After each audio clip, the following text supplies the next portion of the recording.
So it started with the Airbnbs, right? And I think very quickly we wanted to pivot, right? Multifamily is always considered the cream asset, right? So very quickly, like I think in a span of 18 months, we scaled close to about 162 units. Welcome to the Physicians and Properties Podcast, the show where we teach you how investing in real estate can give you the freedom to practice medicine and live life how you want. Doctor! Now, here's your host, Dr. Alex Schlow. Hello, everyone. Welcome to another episode of the Physicians and Properties Podcast. As always, I'm your host, Dr. Alex Schlow, and I'm so excited today to be joined by Dr. Debasmita Das and Naren Roy. They are a husband and wife team who are crushing it in Boston, doing multifamily syndications, a little bit of short-term rentals as well. We're really excited to talk about all the above as well as the journey going forward. So Deb, Naren, so good to see you here on the podcast. Thanks for taking the time to join us today. Thanks, Alex. It's amazing that we are able to connect again, and I'm happy to be here. We're excited. Yeah, absolutely. It's so great to see you again. And for folks who don't know you, do you mind sharing a little bit about your background? Deb, we'll start with you first, especially as a double board certified pathologist, fellowship trained at Harvard. What did that medical path look like for you early on? Did you always know you wanted to be a doctor? Yeah, I mean, I always wanted to know I'll be a doctor, but I never really planned to come to the US. So I did my med school back in India. And after that, I worked for like 1 or 2 years. And then I did my residency back in India. And then, life happened and I moved here. I redid my residency and then a fellowship. And then I got into this medicine, fully fledged, dived into the medicine world. And realized that probably I need to do something out of medicine. It's a long, it was a long road. I just wanted to, venture out a little, and that's how real estate happened. That's fantastic. What was it like doing residency in India and then coming and doing it again in the United States? Is it pretty similar or different, or what were some of the differences there? I think the biggest challenges were taking the steps, because I hadn't taken the steps. So just to come out of residency and then go through the entire, medical curriculum, take the steps again, that was challenging. But apart from that, residency was, how it is everywhere. It is cheap labor. You have to work. So we were working a lot back in India as well as here. So I think it was pretty similar that way. Did you always want to do pathology, or was that something that you came upon in med school? No, I wanted to do pathology, so I was pretty sure about that part. That's cool. That's awesome. Naren, what about you? Tell us a little bit more about your professional background before Boston Rise Capital, and then what originally sparked your guys' interest in real estate? Yeah, great question, Alex. So I've been in the country for much longer than Deb. Like I say, I've spent more than half of my life now in US. I moved here as a young graduate student. I went to NC State. Wolfpack for grad school in engineering, and then graduated myself and moved to Seattle. My first job was at Microsoft, so I'm a technologist by heart, right? And as I started my career, I lived in Seattle for a good 12, 13 years. Seattle still has a very special place in my heart. I love that city. And then eventually moved towards the business side and the strategy side of technology companies. So I did product management, where I was owning P&Ls and actually envisioning what products should look like, right? So wore that strategic hat, right, alongside being very technical, working with engineers on what it makes, right, and how do you build great software products, right, that customers love to use, right? And inherently, the part of that profession is to have this obsession with understanding what your customers need and what we call in our world the product market fit, right? It's a PMF, right? So I've worked across 2 decades of my career, both across startups and big Fortune 500 companies, across the entire country, all the way from West Coast to East Coast now. course, we moved east, right? And then I think over the past 2 decades, right, I started reimagining. I think Deb sparked that in me, like our values is more than what we are tied to our W-2 jobs, right? Like, how do you create a lasting legacy and an impact that you live in the world, right? And Time freedom, right? Time freedom. We started learning more about generational wealth, which is right, like not just about having money, right, and wealth, but it is more about time freedom, or even leaving a legacy where you can even teach others, right, on what you have done, right? There is wealth outside of your knowledge of whether it's medicine or engineering and stuff. There's more life around, right? And that's what really sparked the interest. And we started on this journey, right? Obviously, being an immigrant, right? I had to fight a lot of battles within my head, right? And we all do, right? On how you have, how do you leave your comforting W-2 jobs and you want to venture out, like along with starting a family, having 2 small kids. There's a lot that involves. So that in a nutshell has been my life story. Yeah, I'm very grateful for the country. I'm very grateful for where we live. I'm very grateful for my partner. Very grateful to have a community, right? And hope to give back and teach others on what we have learned as well. Absolutely. I love that. That is great. You mentioned the imposter syndrome. Deb, was that something that you struggled with as well as a physician, as you guys were kind of building things on the outside as well? Like how are people going to take this with me being a doctor, but also doing real estate? Or is that something that you're like, hey, I don't even care about. I'm going for it. Oh yeah, I struggle a lot. I still struggle, honestly. But you have to like weigh out what do you really want and like fight your battles, right? So a lot of mindset work had to be done before really publicly announcing about our company. We were doing real estate, but we were not like really talking about it much. We were doing like smaller real estates. But once we got into the syndication route, we really had to announce it. And when I went on my LinkedIn profile to announce it, it was such a weird feeling.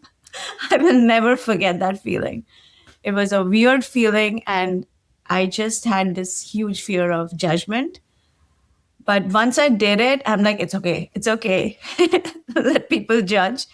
I'm way better now. But still, there are times like, when I go to these doctor meetups, and medical meetups, medical conferences, there is always a judgment, I feel.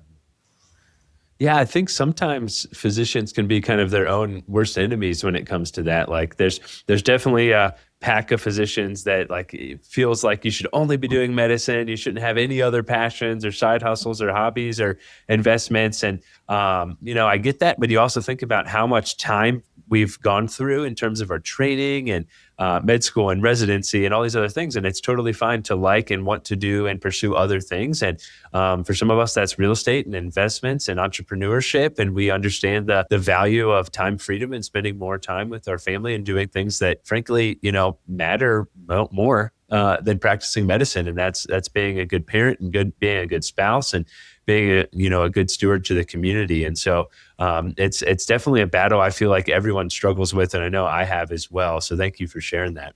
Well, let's talk about the shift into real estate. So how did you guys first get started in real estate? What did that look like for you as you started to take the leap? Okay. So we started because we were trying to cut down on our taxes. Honestly, that's how we started. But we just didn't know what to do. So I just saw an ad on Facebook about a real estate conference, and I decided to go there. And once I was there, I was blown away by the amount of available options and opportunities and a total different new world, which was extremely exciting to me. Came back home and I shared it with Naren, and we were like, we have to start something. So we started. So this was like in October, and by December, we closed on our first Airbnb. Wow, that is quick. That is awesome. That was quick because we were very like, we were itching to do something, but we just didn't know what to do. But then suddenly we had that guidance that made some amazing connections. And you know how the physician community can be, they're so helpful and they're so out there. Everybody's trying to help out each other. So that's how we started with our Airbnbs. And then we wanted to scale. So we decided that probably Airbnb is not the way to scale. We started loving real estate and we were like, we have to start it as a serious business and wanted to scale up. So that's how we got into syndication, right? Yeah. So started with the Airbnbs, right? Like, and I think very quickly we wanted to pivot, right? Multifamily is always considered the cream asset, right? And honestly, it was more of like even pushing our boundaries, like mental boundaries. I think it started with having challenges, right? And knowing that we could do it. So very quickly, like I think in a span of 18 months, we scaled close to about 162 units. Wow. It's amazing. And I think that's the power of mindset, right? Like one thing, if viewers are listening to it, right? Like, and we talk about this all the time, that you'll not always have the answers, right? And it's scary, right? To think about, right? Where you're putting, but one thing for viewers to understand, like you will never know all the answers, right? And probably even for our occupations, right? We always don't know whether it's a diagnosis or if I'm looking at a code or like what I'm building or how customers are going to react. But you will find ways to figure it out through the way, right? And that's the part of the mindset is like taking action. So we are big proponents of like take action, and I think you will figure it out. You have to figure it out. But taking action is where you really push your boundaries and make something big happen, right? And creating legacy. Yeah, absolutely. That's amazing. Such a quick time frame of growth, and definitely you guys were action takers. What was it like that first short-term rental? What did that process look like for you, going from just learning about this to 2 months later closing? It was probably a decent amount of drinking from a fire hose in terms of learning how to run a short-term rental and so forth. But what was that like? How did that turn out for you? Pretty good, right? And I think like we knew we wanted to get a short-term rental in a good market that cash flows well. So obviously we underwrote it, right? And underwriting, as you know, Alex, right? It's a skill set. It's never a black and white answer, right? Like your hypothesis and your pro forma can just go this high, right? So we knew we were getting into great market, right? We knew that numbers only do justice on paper, giving you kind of a hint whether you should go forward or not. It is post acquisition to any real estate asset. What do you do with it, right? How do you optimize? Is where the sweet spot landed. So we quickly understood, right, that let's move on this really quick. We acquired it, and then we put some hard work on like figuring out the science behind it. So some of my engineering helps me in understanding in how these search engine optimizations, whether it's on Airbnb or other places, work, right? Like where do you find the juice, right? How do you figure out what is your competitive set, right? How do you do a quick, rapid experimentation on things? And that's what really triggered for us. Right? And I started loving the world, right? Once I got into it. I didn't know I would be doing this full time, but now I do this full time and I love it. That is awesome. What was it like when you first got that check, or not even a check, it was a short-term rental, but like that direct deposit, you realize like, hey, this is working. Like we're cash flowing. We have the tax benefits. Like, was that even more of a mindset shift for you that like, hey, this is totally possible? Absolutely. Because you don't like everything is theoretical otherwise, right? Like you listen to it, you see people, right? And that's why taking action is so important, right? Like I remember like even the first check wasn't that big, right? Like, and obviously like within the first month or two, you have to quickly bury those demons inside your head, right? Like, okay, I'm not going to see $1,000 check right away, right? And you eventually, right, keep working on it, right? And it is that mindset that takes you further away, that I'm going to turn it around, right? And I want to make it even more cash flow. So I remember like eventually in 4 to 5 months, we were cash flowing pretty well, like almost 20-30% on our Airbnb. And that's where it really hits the sweet spot. Like, okay. Another thing which really excited me was when the first official booking came on the Airbnb website. I'm like, oh my God, we got our first booking. Yeah. That was very exciting to me, more than the cash flow. I think I really got excited with that. And then eventually, the money kept rolling. So obviously, but yeah. Yeah, those bookings, it's almost addicting when you get that, booking inquiry, or you get the new booking on Airbnb or VRBO, and you're like, oh man, that dopamine hits, and you're like, this is amazing. I'm making money while I'm sleeping, and it's pretty incredible. That is awesome. Deb, what do you think in terms of taking action? What do you think holds a lot of physicians back from taking action? I think, firstly, there's I think the fear is number one. Obviously, like they've been trained in this whole journey of medicine for such long years, and they're so confident in that arena. So to venture out and start something new, a lot of people have a lot of fear, I feel. And they're such perfectionists. So for most physicians, they need to read like 10 books or know everything in and out before they can actually take an action. But that is never going to be possible because there are so many books out there. You cannot read all the books. So fear and being a perfectionist, I think these are hindrances to the mindset. Yeah, I agree. Were there any mindset resources or books or conferences or people you listened to that really was instrumental for you guys? Yes, absolutely. We were a big fan of Tony Robbins. So we attended a lot of Tony Robbins conferences. We also did Tony Robbins's business mastery, which helped us kind of gain the knowledge of how to run a business. And then community. So I started hanging out with people of similar mindset who wanted to venture out and do something outside of medicine.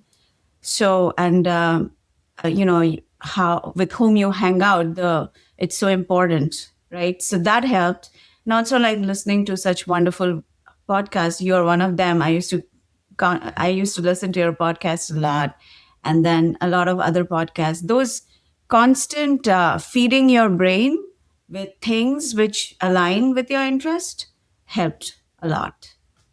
Yeah, that's great. I love Tony Robbins, and I completely agree. Getting in the right room with the right people, ideally in person, is such a game changer. And surrounding yourself with the right people who are just going to build you up, but they also give you the opportunity to see what's possible. And I think that's what's cool about being, on a podcast and hosting a podcast, is talking to so many amazing people like you guys. And even myself, it's like so cool to see, hey, this is what they did. This is what they did. This is what they did. And you realize what's really possible when you have that mindset, when you get in the right rooms, when you have that community. It can just really change the game for you and lead to such a huge impact, not only for you, but also for your family and that generational wealth and legacy and so forth as well. And a lot of times people are just scared to take that first step, whether it's going to the conference or listening to the podcast or going into the room. And I would just encourage you to do it, because you never know how that's going to impact your life. Yeah. Yep. We talk about proximity is power all the time, right? Like your network is a net worth, right? Like these things we've heard when we were in 15s and 20s, right? But it didn't make sense then. And I think as you mature through the age, right, it just makes more sense as you listen through it, right? And I think another thing to add for us, right, like doing the same mundane thing that we have always been doing, whether it is clinical technology and stuff, right? I think the part of the mindset was to like, let's try. Life is short. It is indeed short, right? Yeah. We really don't know what's going to happen tomorrow. So just having a gamut of different experiences, whether you pass or fail, at least you're not repenting that you didn't try it, right? It's just a fun part of things, doing something different, right? And our great country gives us these opportunities that a lot of people are not privileged to have. So why not, right? And I think that's how I fed my mindset, right, over the years. It's changed Yeah. quite a lot. Yeah, that's a great mindset to have. And I think, especially physicians or high income earners, they have that fear of like just getting started and buying one property. And, I would wager, even if you guys bought that first Airbnb and for some reason it didn't, the underwriting was off and maybe it didn't cash flow very well for you, you'd still would be able to have figured it out. And a lot of times I feel like physicians have this great fear of like, oh, I'm going to buy this rental property. I'm going to lose everything. And what am I going to do? And it's like, well, in reality, we're fortunate to have that high income. Well, you could probably just pick up another shift if you need to, or moonlight a little bit while you're figuring out the process. And real estate, it has never gone all the way to zero. So you're not going to lose all your investment. So why not just give it a shot and see what you can do? Exactly. I also feel it's important to have the mindset that pay to lose some money if needed. So It'll happen at some point. it will happen.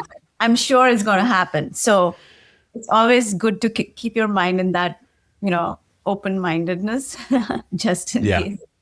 Yeah, it is. It'd be okay with the idea of like, hey, not every deal is going to be a home run.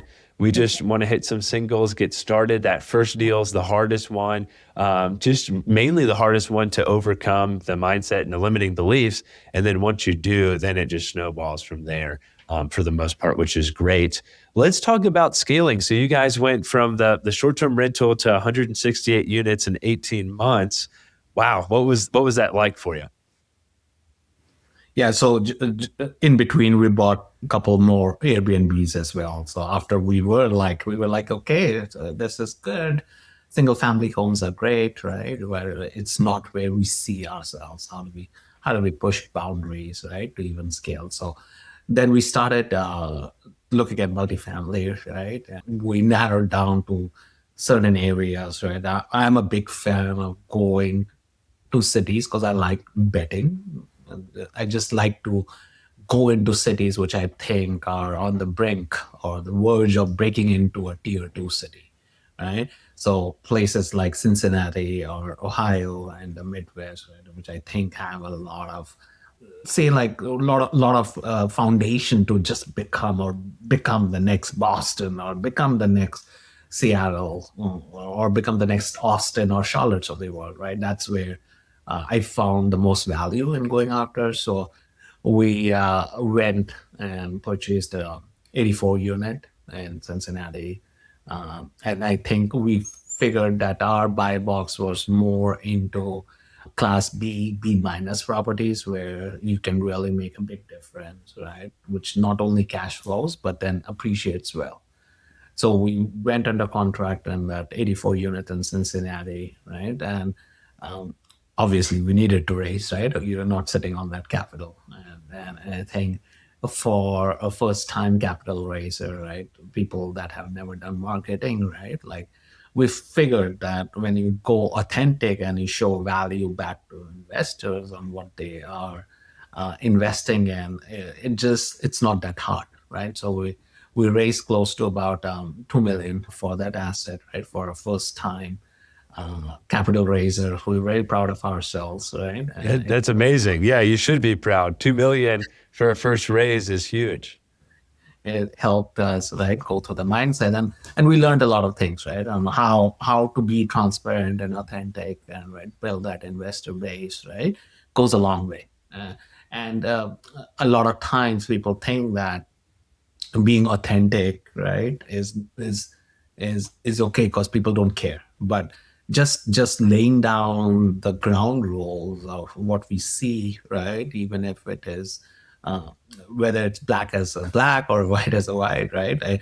I think people relate. Everyone is a human being. They all have good intentions, right? They all understand that things don't just magically change within a day or two.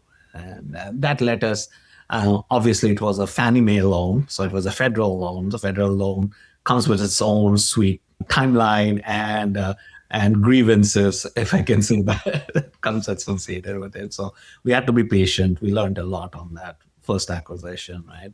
And at the same time, then we went co-GP into another 74 unit in Atlanta with a few of our other physician friends, right? And so it was the Sun Belt and Midwest market was really, really where we felt the most need. And on that co-GP product also, we raised a lot of funds for that acquisition. And then we recently closed on a 6-unit in Boston. So I wanted to have something that I can physically manage myself, right? And so all these properties are, we are not just capital raisers, we are owner operators, right? I want to have a good grapple around the properties so I can protect investors' money, right? And figure out optimization. And I think with my background, right, whether I have owned P&Ls and strategy and stuff, it really helps to, hopefully we haven't had the exit yet. 3 years down the line when we have exits, it will be a sweet spot for everybody to get benefits out of it. That's amazing. Yeah. What are some things that you've learned with the Boston property, being local and managing that, more hands-on? Any systems, tips, or tricks, or anything like that you've learned? Yeah. So like everything else that we own is out of the state. So I think we really, let me start with saying, like, a lot of people get scared with the fact that, like, hey, remote property management and remote things, right? Like, it's a big mind block, right? But I think everything boils down to putting systems in place. So how do you put those good systems in place, whether it is in your Airbnb when you're working through cleaners or handyman, or what kind of automations that you can put in place? Like, I have leveraged AI a lot over the past year and a half, right? And really made it so much automated that on my Airbnbs, I spend like maybe 2 to 3 hours a week. Maybe even that, if I remember that I should do something optimizing with it.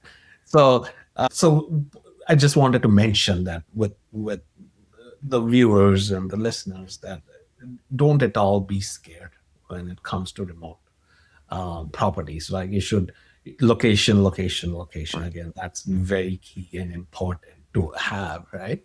The reason we went after a Boston property is that we really wanted to have something local that we could manage. Obviously, I think the tax angle with reps is also a big proponent for it, but at the same time, New England has a good amount of rents, right? Like, you can get even like 50 minutes away from downtown, a 1-bedroom can get like $2,000 a month.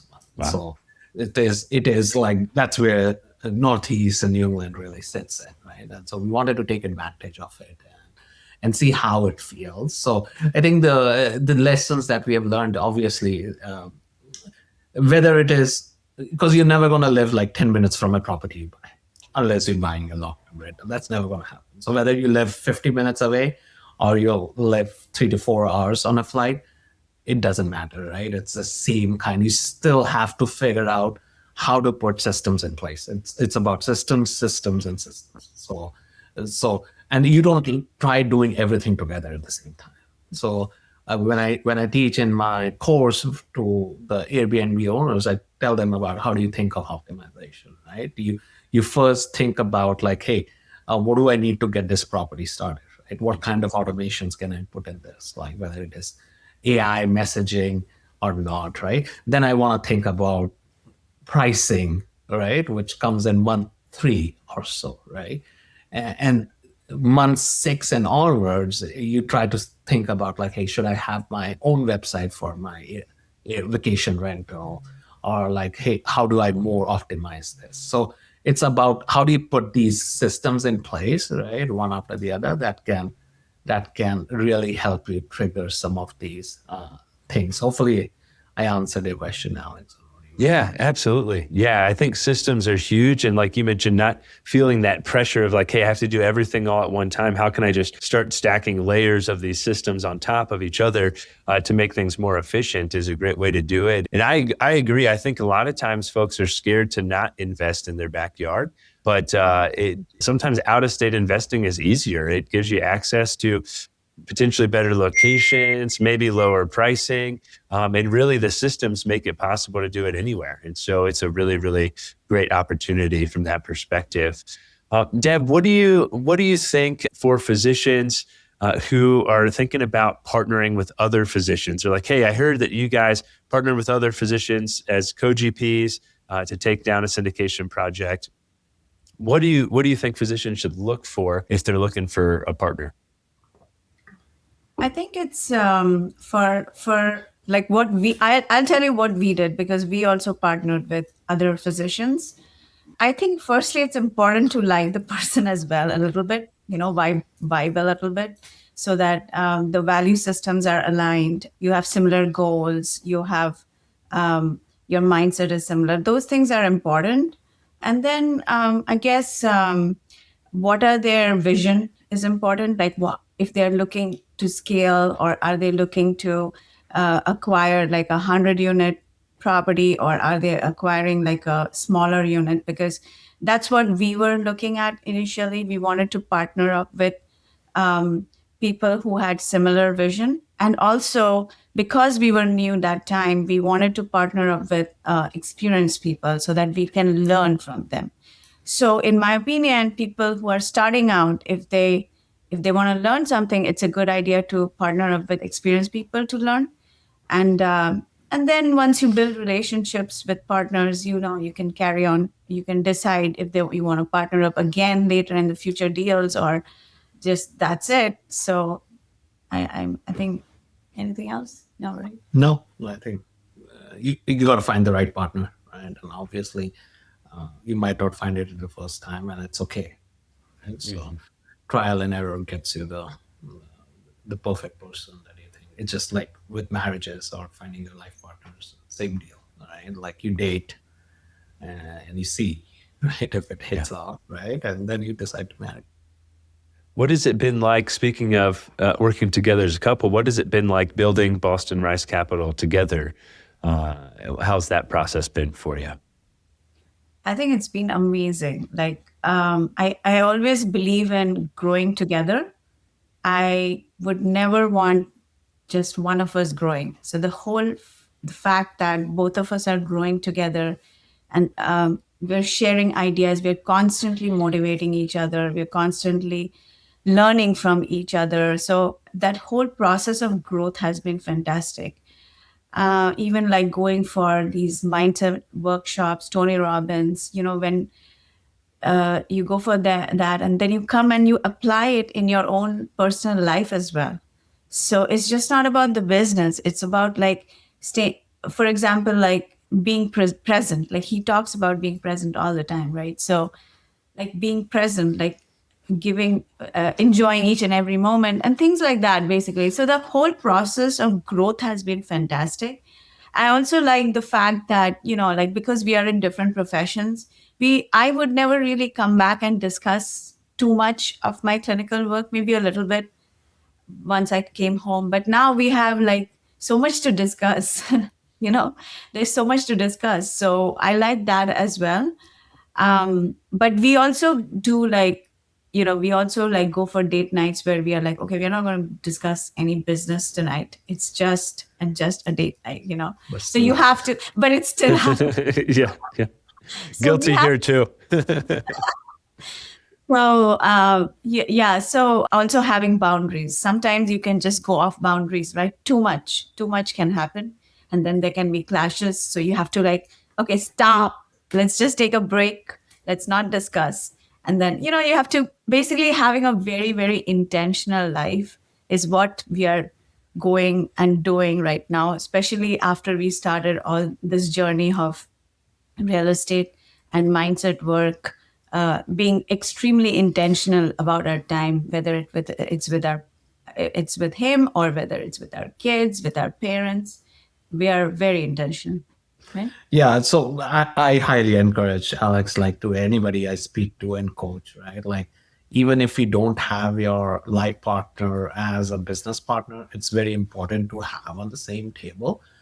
Just because I think the value I have found is that just diversification of ideas, right? You might not always know the answer. So if you don't have anyone that you can brainstorm with, whether you are doing the right thing or not, right? Or I think it just opens up fruitions and blooms, new things, or just a new way of thinking, right? And I'll be vulnerable here, right? In our relationship, I'm the one who takes a lot of overthinking and stuff like that, right?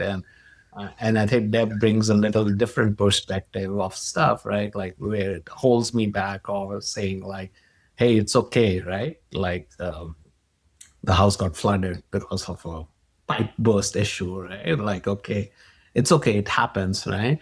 But that shouldn't deter you from your business goals that you should have, right? And how do you still push your mindset to think beyond the obstacles, right? It's very important. So my big recommendation to anyone listening is, right, like even if you don't want them have a as a business partner, at least have your life partner be on the same page where they can support you and you get another bouncing wall where you can bounce ideas off or have like a place to yell That's a or good one.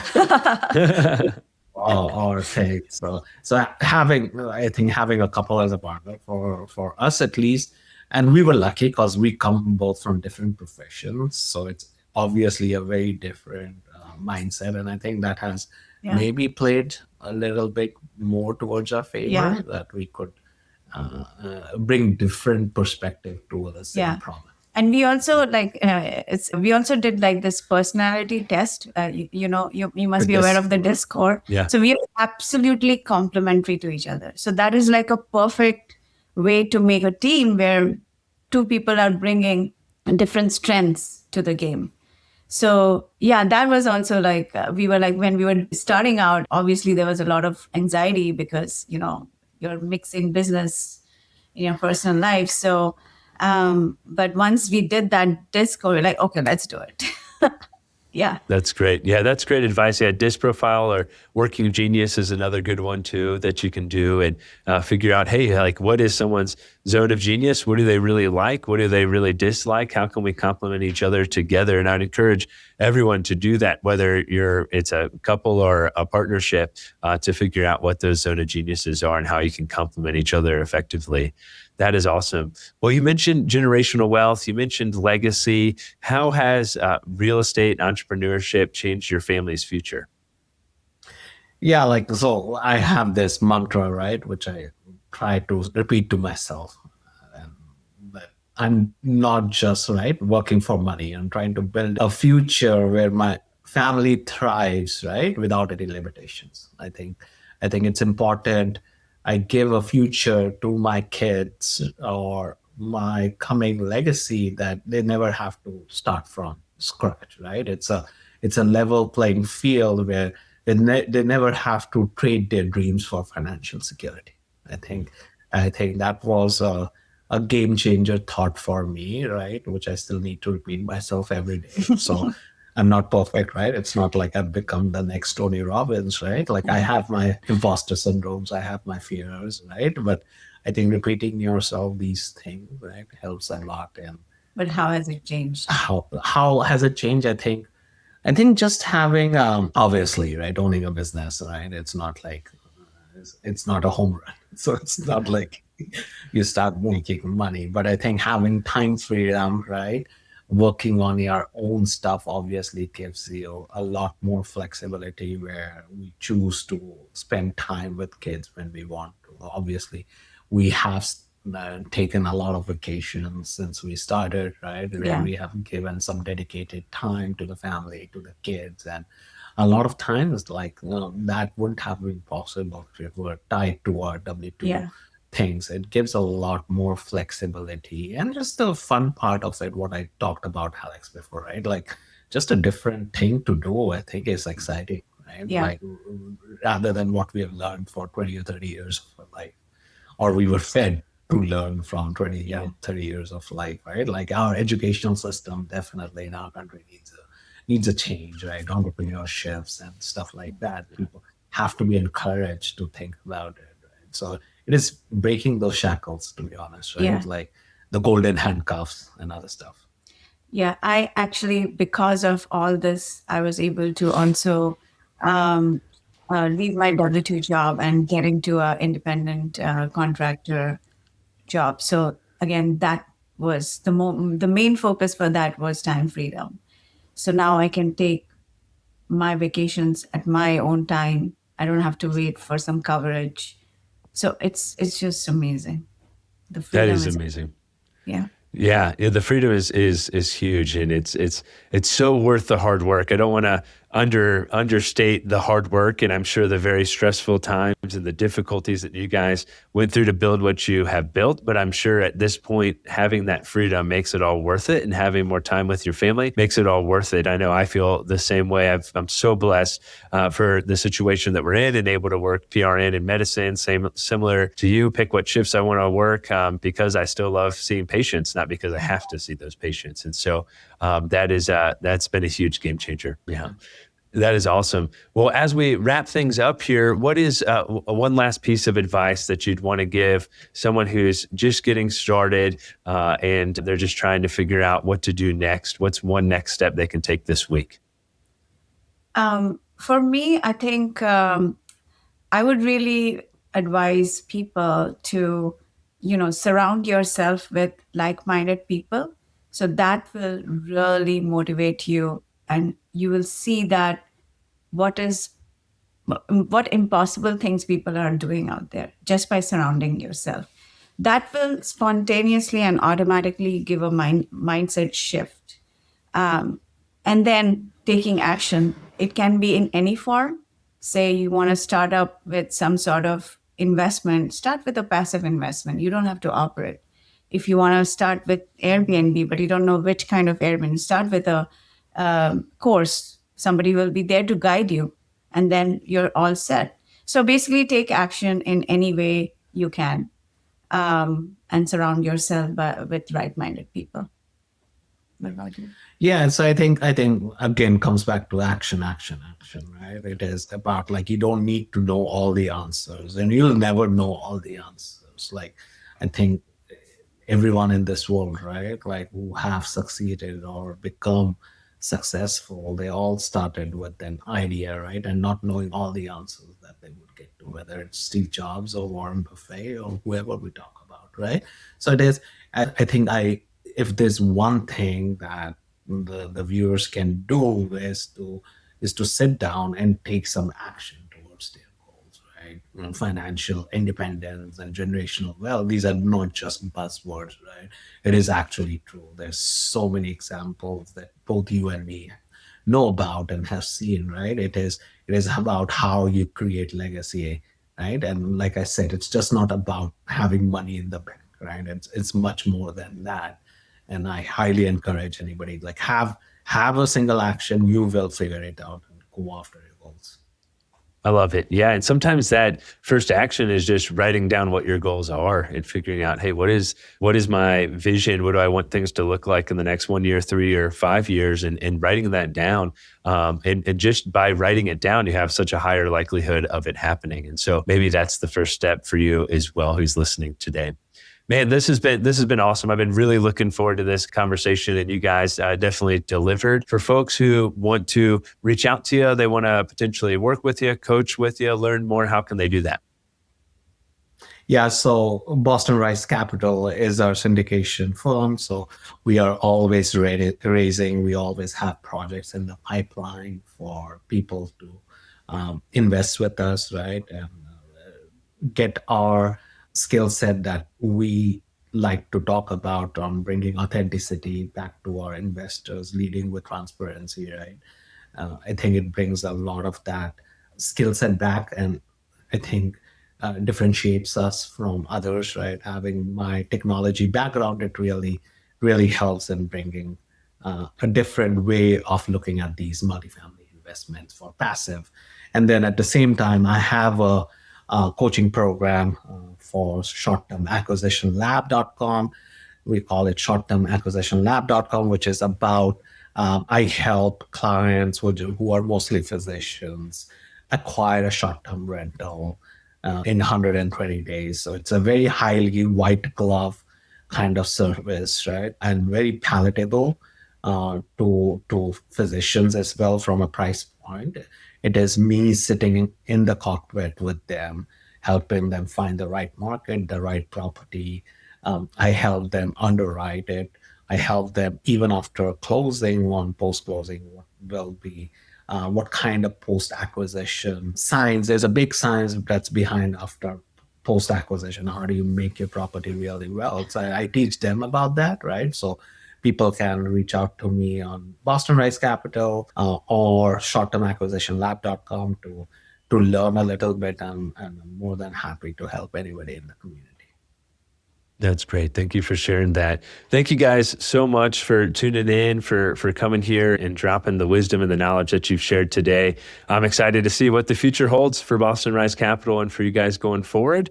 With that, we'll go ahead and wrap things up with Dr. Debasmita Das and Naren Roy and Dr. Alex Schlo signing off. Hey, real quick, if you're still listening to this, I'm assuming you got value from it. So I need your help specifically. My 2-year vision with this podcast is to help 100,000 physicians learn how investing in real estate can give you the freedom to practice medicine and live life how you want. There are 2 main ways that a podcast grows. One is through ratings and reviews, and the other is word of mouth. If you can please leave me a 5-star rating and review on Apple Podcasts and Spotify, as well as send this to 1 to 2 friends that you think would get value from it, we can reach the physicians that we want to reach. Thanks in advance, and talk to you on the next episode. Please note that the information shared on this podcast is for informational purposes only. It should not be considered financial or medical advice. The views expressed on this podcast are those of the host and the guest and do not necessarily reflect the views of the Department of Defense or the United States Air Force.